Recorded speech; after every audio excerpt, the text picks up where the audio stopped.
গ্রামে প্রচুর পরিমাণে ঢুকছে জল, আর সেই কারণেই একের পর এক কাঁচা বাড়ি ভেঙে পড়ছে। এই অভিযোগেই পূর্ব বর্ধমান জেলার ভাতারের মুরাতিপুরে বাদশাহী রোড অবরোধ করে বিক্ষোভে সামিল হলেন গ্রামবাসীরা। ব্যাপক উত্তেজনা ছড়িয়ে পড়ে গোটা এলাকায়। প্রায় 3 ঘন্টা ধরে চলে অবরোধ।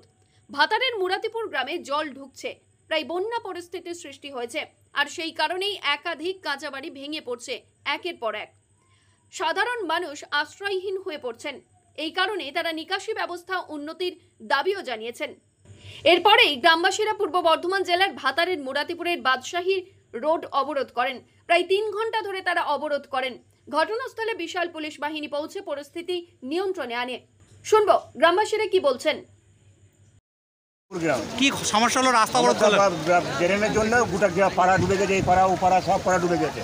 ড্রেন পরিষ্কার হবে তবে বনি গাড়ি ছাড়া আপনার ছাড়া। কোন রাস্তা এটা? এটা বাদশাহী রোড। আমাদের কতক্ষণ অবরোধ করে রেখেছেন? 3 ঘন্টা হলো। 3 ঘন্টার মধ্যে কেউ আসে না। কি চাইছেন আপনারা? আমরা ড্রেন পরিষ্কার চাইছি।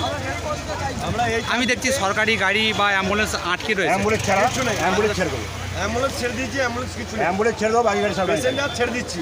কি কতক্ষণ অবরোধ থাকবে? কি 3 ঘন্টা, 3 ঘন্টা আমাদের দাবি যতক্ষণ না পূর্ণ হচ্ছে আমাদের ততক্ষণ থাকবে। দাবিটা মানবে, তারপরে ছাড়া হবে। গ্রাম এটা বন্যা হয়েছে, দারুণ মানে এত জলের চাপ, প্রচুর চাপ, ঘর বাড়ি সব ভেঙে তৈনাশ হয়ে গেছে। এই জন্য আমরা 3 ঘন্টা, সকাল থেকে 3 ঘন্টা অপরাধ করছি। এই রাস্তা, এই রোডকে অফিসার, ভালো ভালো অফিসার আসুক, পিডিও অফিসার আসুক, তারপরে আপনার দেখশুন করুক। এই ড্রেন পরিষ্কার করতে হবে।